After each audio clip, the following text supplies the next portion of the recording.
Bismillahirrahmanirrahim.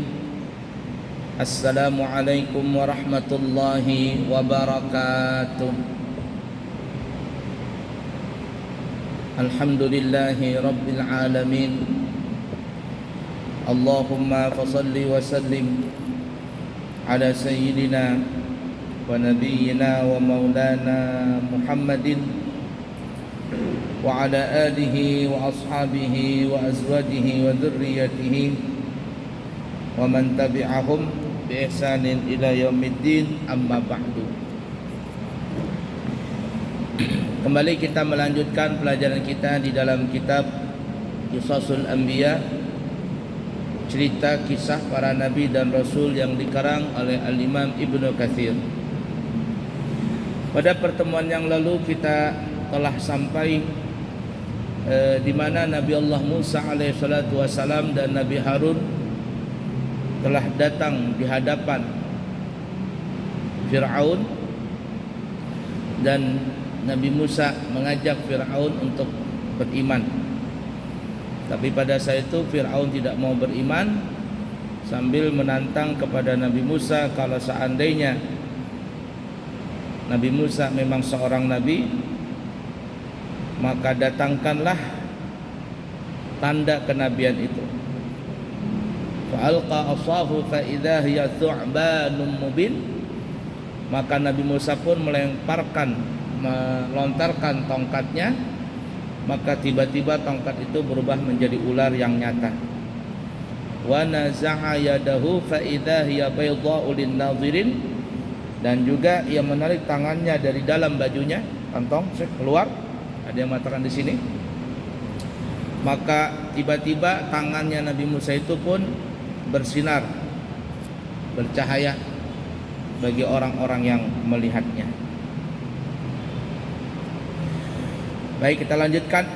Ada yang mengatakan bahwa ketika Fir'aun melihat pemandangan yang mengagumkan sekaligus menakutkan itu, jadi sebenarnya Fir'aun itu kagum juga, tapi sekaligus menakutkan. Sebenarnya ia menjadi sangat ketakutan yang sangat luar biasa. Sebagai dampak dari ketakutannya itu, dalam sehari ia buang air besar, alias orang Banjar tacirit, mencret, sebanyak 40 kali. Dari yang semula hanya sekali dalam sehari menjadi 40 kali. Nah, dalam kitab ini lebih parah lagi ya. Kalau yang kita pernah ceritakan itu dalam kisah yang lain, itu Nabi Fir'aun sampai terkentut-kentut lari. Nah, dalam cerita ini, dalam kitab ini ada yang menceritakan bahwa Al-Kisah, Fir'aun itu saking takutnya sampai Fir'aun itu mencret, bahasa kitanya ya, jar orang Banjar tacirit, sehari itu sebanyak 40 kali. Sampai kotorannya pun jadi takut, yang tadinya keras akhirnya jadi encer saking takutnya begitu ya. Sampai tercirit Fir'aun itu sehari sebanyak 40 kali. Begitu pula halnya ketika Nabi Musa memasukkan tangannya ke leher bajunya. Itu yang kita katakan, ada yang mengatakan lewat sini, ada yang mengatakan lewat keras sini ya. Ada yang mengatakan lewat kantong baju sini ya. Ada yang mengatakan di kerah. Mengeluarkan tangannya dari kerah bajunya, lalu mengeluarkan itu, tiba-tiba tangannya menjadi putih bersinar laksana bulan yang memancarkan sinar. Dan setelah ia masukkan kembali ke saku bajunya, maka berubahlah alias kembalilah tangannya Nabi Musa seperti semula, yang ini tidak bercahaya. Tetapi semua itu tidak mempengaruhi dan tidak membuahkan manfaat sama sekali bagi Fir'aun. Jadi Fir'aun tetap saja dia tidak mau beriman. Bahkan ia terus tetap berada dalam keingkarannya sebagaimana kondisinya semula. Ia menjelaskan pada masyarakat bahwa semua yang dilakukan Nabi Musa itu hanyalah sihir. dan ia bermaksud untuk melawan dengan sihir pula. Jadi membuat propaganda bahwa Musa itu adalah tukang sihir.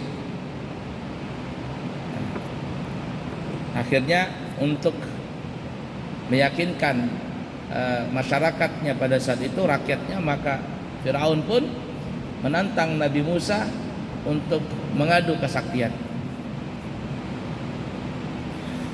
Kemudian Firaun mengutus beberapa orang untuk mengumpulkan para pakar penyihir yang ada di negeri yang berada di bawah kekuasaannya. Jadi semuanya, yang di pelosok-pelosok, yang di gunung, yang di pantai, yang di dalam hutan, ibarat kata dalam goa bersembunyi, dipanggil oleh Firaun semua dukun-dukunnya itu. Dan kata Al-Imam Ibnu Katsir mengenai masalah ini nanti akan dikemukakan lebih lanjut pada pembahasan berikutnya. Nanti akan datang duel Nabi Musa dengan Nabi Harun melawan tukang sihir Firaun itu. Bahwa Allah benar-benar akan memperlihatkan kebenarannya dengan bukti yang nyata dan argumentasi tak terbantahkan yang mematahkan kekuatan Firaun dan bala tentaranya serta penduduk negeri yang mengikutinya. Segala puji bagi Allah dan anugerah hanyalah bagi Allah Subhanahu wa taala. Kemudian di dalam surah Thaha ayat 40 sampai 46 juga disebutkan kisah Nabi Musa.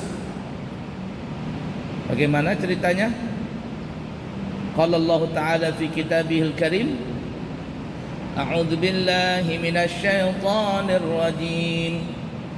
Falabithta sinina fi ahli Madyan thumma jita ala qadari ya Musa wastana'tuka li nafsi idhhab anta wa akhuka bi ayati wa la taniya fi dhikri idhhaba ila fir'auna innahu tagha faqula lahu qawlan layyina la'allahu yatadhakkaru aw yakhsha qala rabbana innana nakhafu an yafruta alayna aw an yatagha qala la takhafa innani ma'akuma asma'u wa ara. Maka kamu tinggal beberapa tahun di antara penduduk Madyan, kemudian kamu datang menurut waktu yang ditetapkan, hai Musa, dan aku telah memilihmu untuk diriku. Pergilah kamu beserta saudaramu dengan membawa ayat-ayatku, dan janganlah kamu berdua lalai dalam mengingatku. Pergilah kamu berdua kepada Fir'aun, sesungguhnya dia telah melampaui batas. Maka berbicaralah kamu berdua kepadanya dengan kata-kata yang lemah lembut. Mudah-mudahan dia ingat atau takut. Berkatalah mereka berdua, wahai Tuhan kami, sesungguhnya kami khawatir bahwa ia segera menyiksa kami atau akan bertambah melampaui batas. Allah berfirman, janganlah kamu berdua khawatir, sesungguhnya aku beserta kamu berdua. Aku mendengar lagi maha melihat.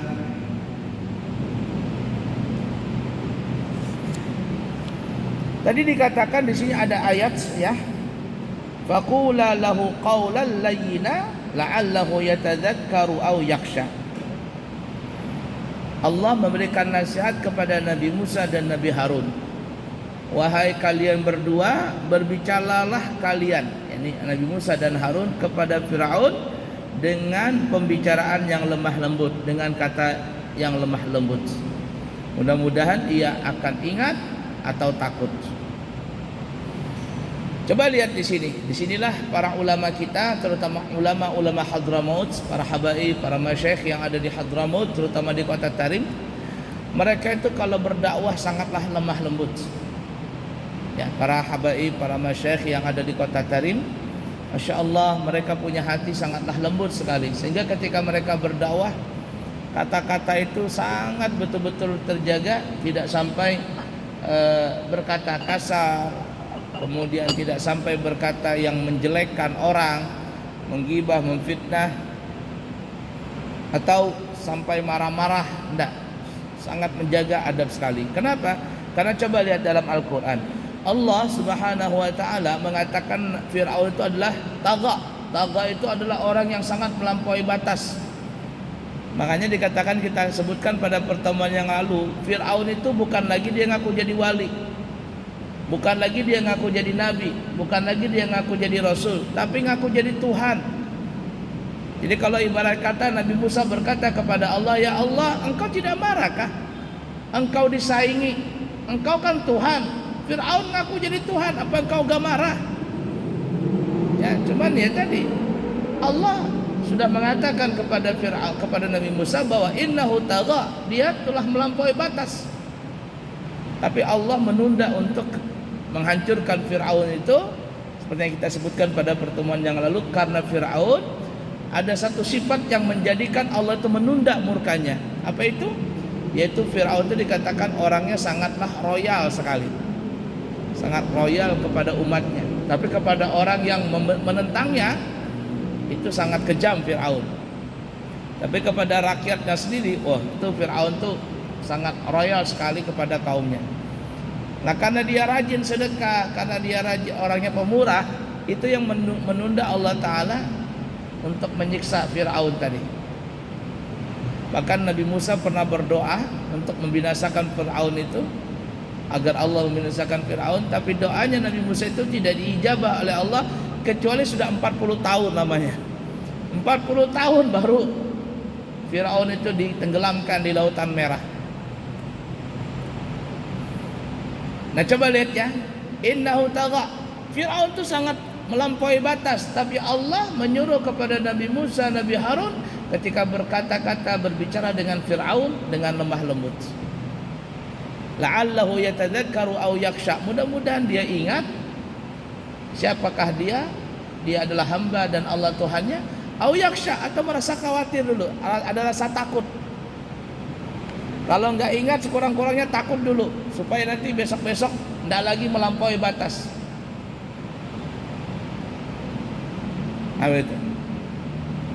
Itulah yang dipakai oleh ulama-ulama kita di Hadramaut. Kalau kepada Fir'aun saja Allah menyuruh Nabi Musa untuk berkata lembah lembut, bagaimana berbicara dengan sesama saudara muslim? Itu lebih dibaiki lagi.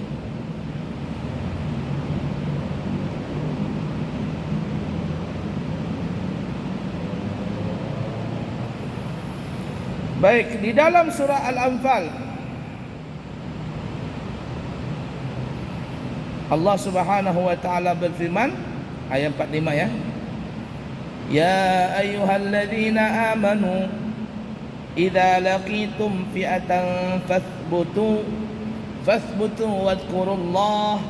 wadhkurullaha katsiran la'allakum tuflihun. Hai orang-orang yang beriman, apabila kalian memerangi pasukan musuh, maka berteguh hatilah kamu dan sebutlah nama Allah sebanyak-banyaknya agar kamu beruntung.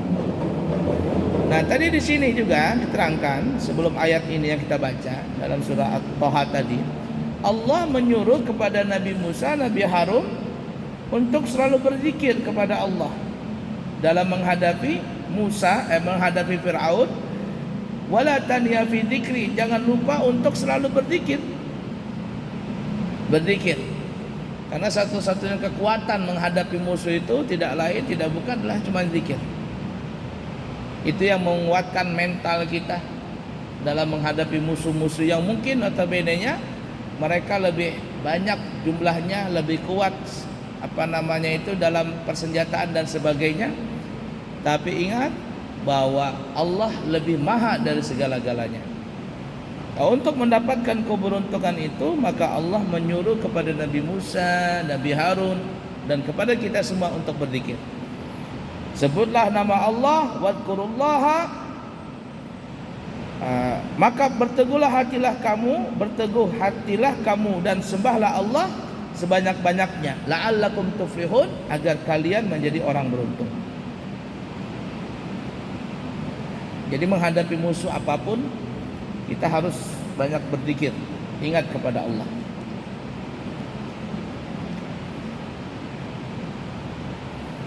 La ilaha illallah. Ada, saya mendengar cerita ya di media sosial, di Facebook, Ustadz siapa namanya, Ustadz Dery atau siapa, yang jamaah tabligh itu, yang dulu artis sekarang jadi Ustadz pendakwah, penceramah, masuk anggota jamaah tabligh. Jadi waktu dia berdakwah di Thailand atau di mana saya lupa ya, beliau cerita katanya waktu itu dia punya teman-teman dari mana gitu, pernah berdakwah di Amerika Serikat, beberapa orang dari jamaah Pakistan atau dari mana begitu ya. Kemudian jamaah tabligh ini, mereka itu menginap beberapa hari di yang itu loh, gedung kembar yang hancur zaman dulu, tahun berapa hancur itu yang di Amerika itu, gedung kembar yang kena pesawat, yang katanya itu diserang sama Usamah bin Laden. Jadi mereka itu, kata Ustadz Dery ini, jamaah dari Pakistan, mereka berdakwah beberapa hari di bawah tower itu, karena di situ ada musholanya, kan di Amerika banyak orang Islam. Jadi berdakwah di situ jamaah tabligh. Kemudian setelah selesai mereka berdakwah mungkin berapa hari, 3 atau 4 hari, mereka pun pindah dari tempat itu. Seperti bapak-bapak jamaah lihat ya, jamaah tabligh itu kan sering berpindah-pindah dari masjid ke masjid. Jadi mereka akhirnya naik taksi Argo. Ketika naik taksi Argo, ini supirnya ini membangga-banggakan dengan Amerika.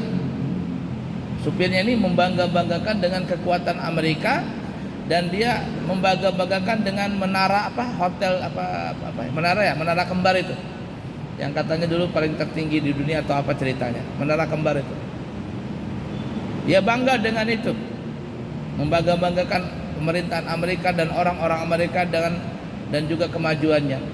Lalu si jamaah tabligh dari Pakistan ini, kalau tidak salah dari Pakistan ya, dia bilang sama supirnya ini, katanya, kalau Allah berkehendak ini nanti akan hancur katanya.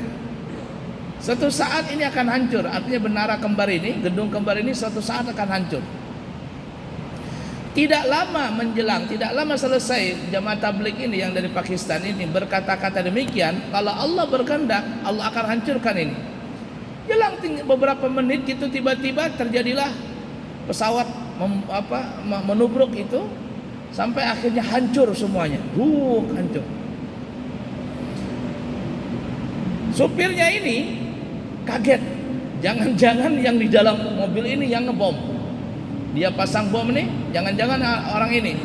Lalu supir ini pun akhirnya langsung nelpon polisi 911 atau 119 itu ya, saya lupa nomornya.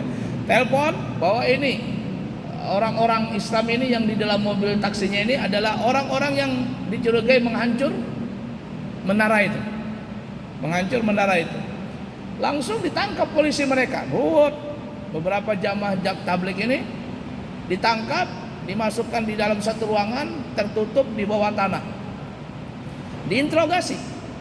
Dari mana ini itu dan seterusnya. Kami tidak tahu kok bisa hancur. Tapi kenapa kamu katanya mengatakan demikian? Apakah benar? Iya, kami mengatakan demikian. Maksudnya suatu saat Allah akan menghancurkan itu, yakni pada hari kiamat. Kalau saatnya hari kiamat hancur juga lah. Sekarang belum harinya kiamat sudah hancur. Tapi tetap mereka ini tertuduh. Jangan-jangan mereka ini yang memasang bom dan sebagainya dan seterusnya. Tapi pada saat itu saya nggak bawa siwak ini. Ada perempuan polisi, ya mungkin kepalanya begitu. Lalu perempuan ini, bosnya itu ngelihat di kantongnya ini ada siwak. Gitu.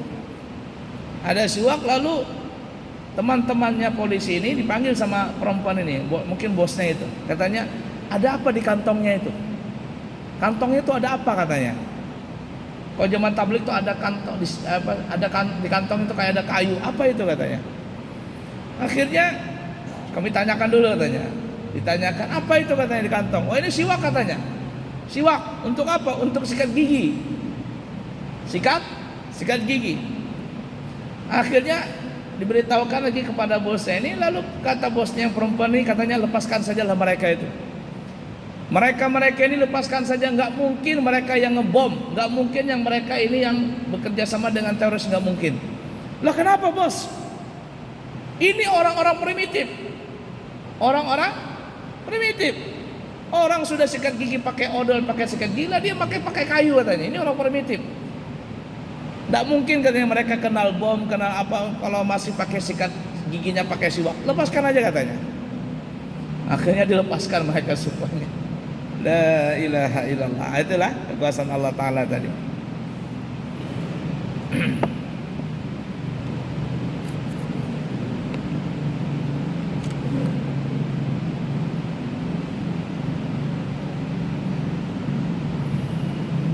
Kemudian juga disebutkan dalam surah An-Nahl. Surah An-Nahl ayat 125. Allah Subhanahu wa taala berfirman, "Ud'u ila sabili rabbika bil hikmati wal mau'izatil hasanah wajadilhum billati hiya ahsan." Perhatikan ini. Serulah manusia kepada jalan Allah, kepada jalan Tuhan kalian. Dengan apa? Dengan cara hikmah dan pelajaran yang baik, nasihat yang baik. Dan bantahlah mereka dengan cara yang baik. Kalau ada mujadalah, ada perdebatan, diskusi, maka diskusilah dengan cara yang baik. Coba lihat. Di sini Allah mengajarkan kepada kita juga umumnya kalau kita ingin berdakwah kepada siapapun juga, maka harus berdakwah dengan hikmah, dengan bijaksana. Arti bijaksana itu artinya kita harus menguasai situasi dan kondisi. Kalau yang dihadapi itu anak kecil, maka berdakwahlah dengan gaya anak kecil. Kalau yang dihadapi adalah orang-orang tua, maka berdakwahlah dengan gaya orang tua. Kalau berdakwah dengan anak muda, berdakwahlah dengan gaya anak muda. Apa maunya mereka? Kalau berhadapan dengan orang-orang preman dan sebagainya yang bertato-tato, maka berdakwahlah dengan gaya mereka. Bil hikmah, dengan bijaksana. Terus terang saya pribadi sangat kagum dengan para ustadz, para kiai-kiai yang mereka itu bisa berdakwah masuk di dalam golongan-golongan yang notabene-nya mungkin dipandang rendah atau dipandang sebelah mata oleh masyarakat. Saya sangat kagum dengan kiai-kiai itu atau dengan ustadz-ustadz yang model seperti itu. Saya terus terang nggak bisa seperti itu. Ya, nggak bisa. Ada siapa namanya, Gus Miftah ya, dengan kontroversi yang bermacam-macam. Tapi masya Allah, saya kagum dengan beliau. Kenapa? Karena bisa berdakwah dengan para pelacur-pelacur, orang-orang yang di diskotik, dan berapa banyak orang yang sudah berubah, berapa banyak orang yang masuk Islam. Bahkan beliau punya pesantren, muridnya banyak tato-tatoan. Saya kalau di situ dakwah begitu terus terang nggak bisa. Tapi gaya beliau, masya Allah, dengan gaya nyantriknya, pakai kacamata dan sebagainya, itu gaya beliau. Uje almarhum Allah yarham, dengan gaya anak mudanya. Berapa banyak artis-artis yang dulu tersesat diambil balik, dikembalikan kepada jalan yang benar lewat Uje. Masya Allah, dengan cara-cara seperti itu. Jadi memang ada orang-orang yang punya keunikan berdakwah dengan dengan hikmah tadi. Dengan hikmah tadi. Masya Allah.